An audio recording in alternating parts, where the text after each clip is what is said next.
Am I a whore? Dude, how would your dad feel about you posting this? I don't know, but your dad liked it.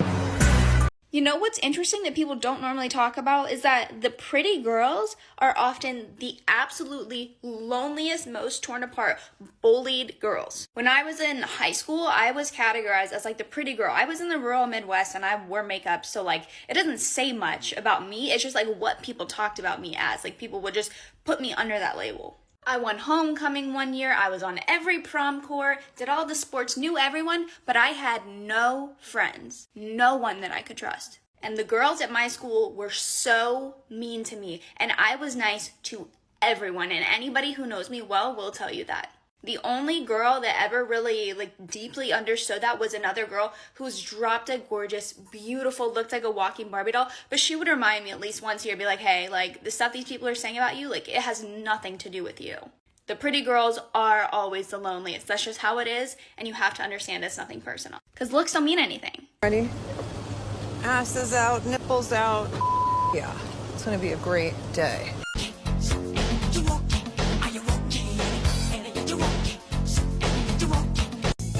Hell no, to the no, no, no. I heard this girl, Sadie, talking about how it's really hard to be a good woman because there's no market for a good woman. It's really hard. A lot of men, they say, I want a traditional woman. I want a girl to do all these things for me.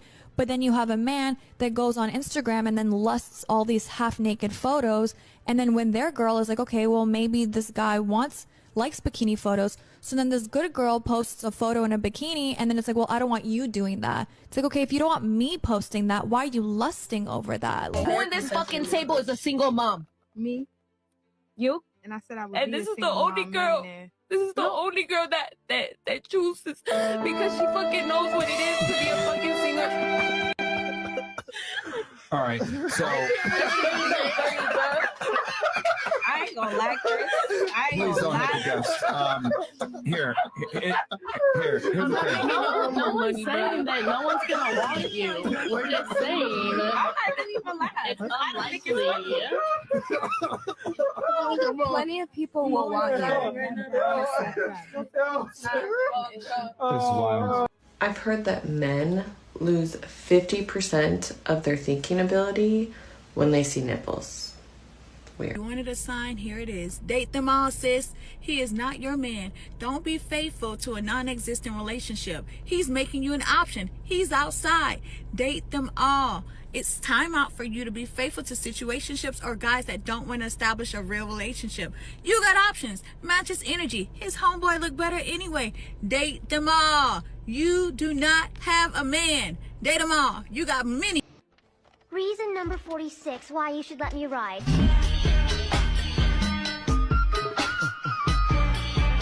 Big pimpin', baby.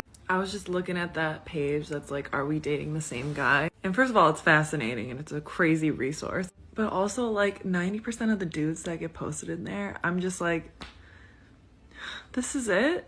Like some girl will just post like the most foul looking man, the most mediocre dude to ever grace this earth. And they're like, ladies, this one is a walking red flag.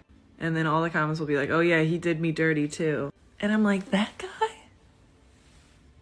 That fucking guy?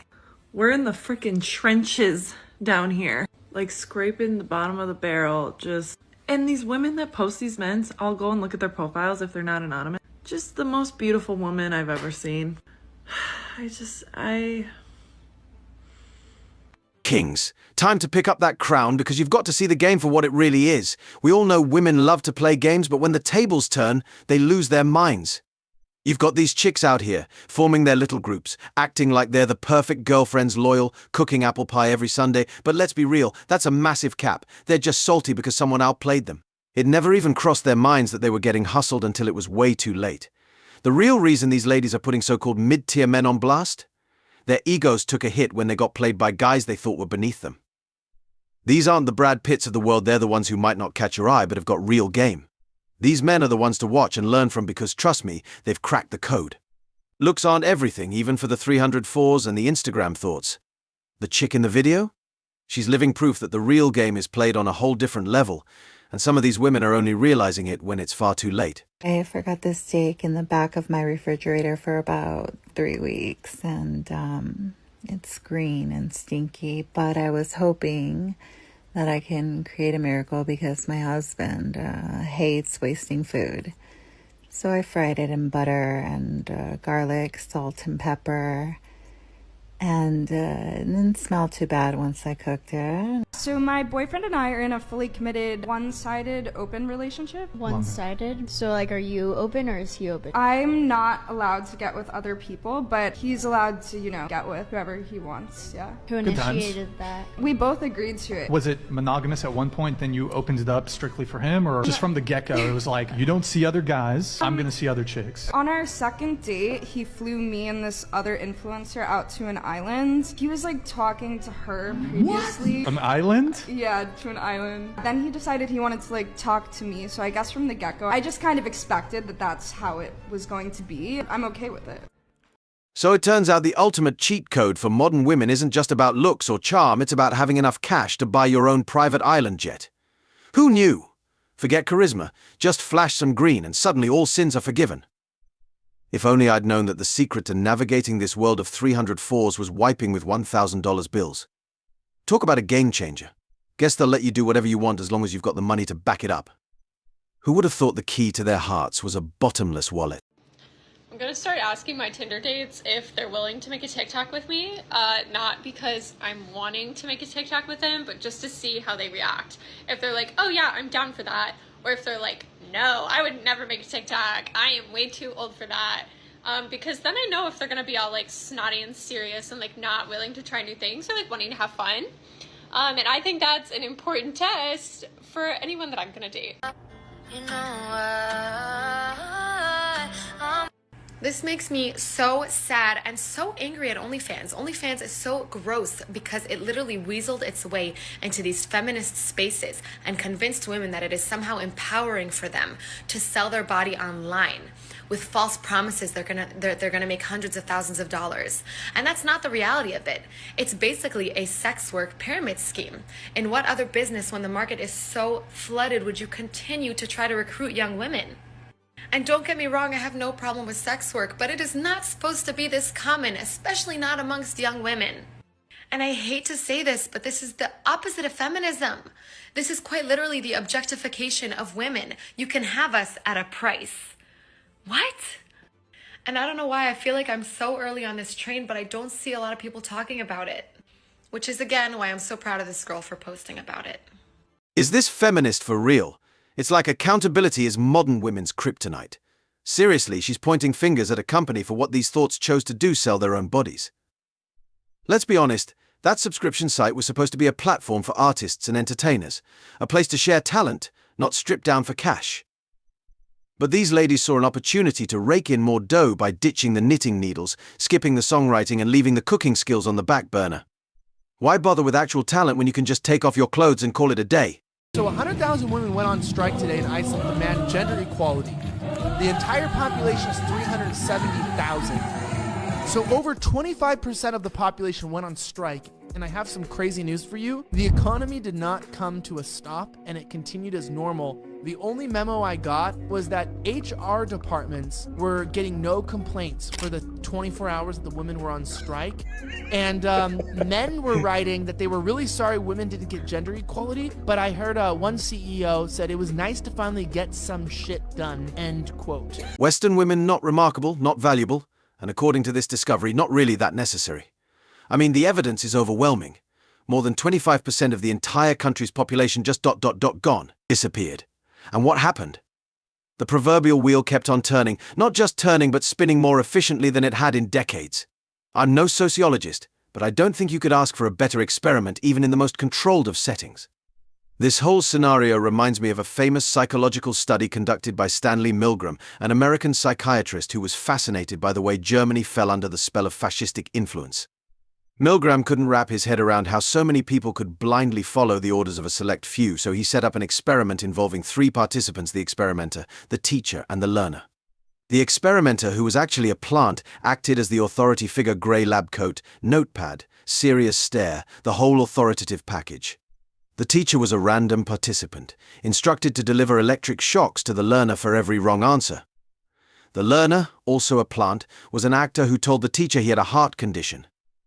With the comforting approval of the experimenter, those random participants did something shocking literally.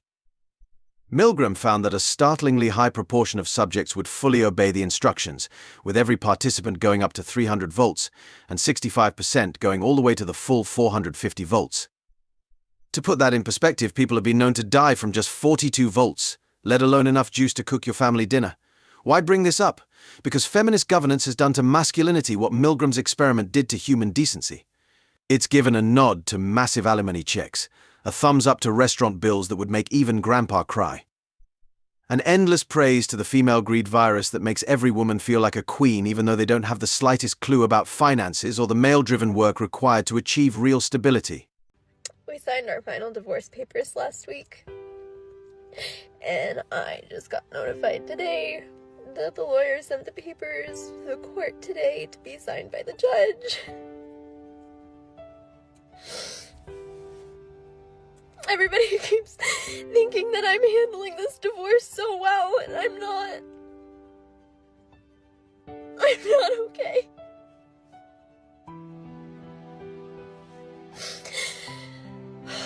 Next week would have been our 9-year anniversary.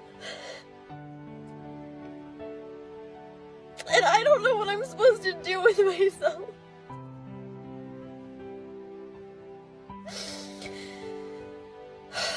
I didn't want this. I never wanted this. And it hurts and it sucks and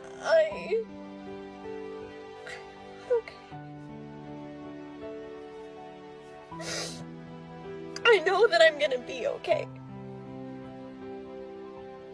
But right now it really sucks. And I feel like I can't breathe. So, for those of you who are going through the same thing and have been watching me and telling me that you wish that you had my strength because you're not handling your divorce or your breakup well, just know I'm right there with you.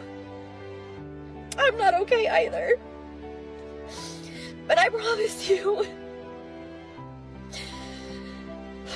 someday, we're gonna be okay. Just not today. She's not young and hot anymore, and it's crystal clear her ex is the highest value man who'll ever commit to her in this lifetime. She knows it, and that's why the waterworks are flowing. If she could do better, she'd already have another man lined up, but let's be real, her ex is probably already with someone hotter, and that stings. He doesn't need her as much as she needs him, and that's a tough pill to swallow. Plus, let's not ignore the fact that she's put on some weight. It's hard to believe she was giving it her all to keep this man when she's clearly let herself go. Modern women often think that once they've got the ring, they can coast through the marriage and still be loved the same. But that's not how it works. The older they get, the more they need to bring to the table outside of the bedroom to keep a high-value man committed. And let's be honest, if he's that high value, she might have to turn a blind eye if he steps out. As long as he doesn't bring anyone else into their bed and no questions are asked, everything stays kosher. It's a harsh reality, but in the game of modern relationships, that's the playbook. Women don't have hobbies? No. You know what the thing is? A lot of times girls have normal things that they call hobbies. They'll say, like, I'm into, like, vacations. Like, I love traveling. Or you say, you know, I love, like, eating. Movie, Not a hobby. restaurant. No. I'm like a foodie. No, like, yeah, no. everybody's not a hobby. It's like in your social media, like your dating profiles, like, I love to laugh. Yeah, everybody does. Yeah. Everybody does. The defeminization of Western women, driven by their own government-approved hand, has left women without the need or perhaps even the ability to truly be women. Back in the day, a woman's role and hobbies were centered around raising children, making clothes, cooking new meals, and engaging in various artistic pursuits. We know this because half the world still upholds these traditions, and as a result, women in those cultures are often highly skilled in these areas. But in the West, we see a different picture: millions of women who resemble the one in the first clip, trying to pull off a 5 o'clock shadow while demanding that men debase themselves and empty their wallets just to breathe the same air as them. As I mentioned earlier, Hopeflation is a concept that needs to be redefined with each new generation. Today, it's not enough to simply classify it as greed, though I use the term because it's the closest we have. After all, greed usually involves the other party getting very little in return, but when a man shacks up with a modern woman, he often gets nothing, absolutely nothing in return. If he marries her, he's looking at less than nothing, as he ends up giving more and more of himself while getting nothing but grief. Meanwhile, men do absolutely everything to keep civilization in motion. They lose fingers on assembly lines, legs at the mill, or even their lives when they're taking on something overseas. To bring the point home, let's go a little deeper. In the past, there was a clear balance.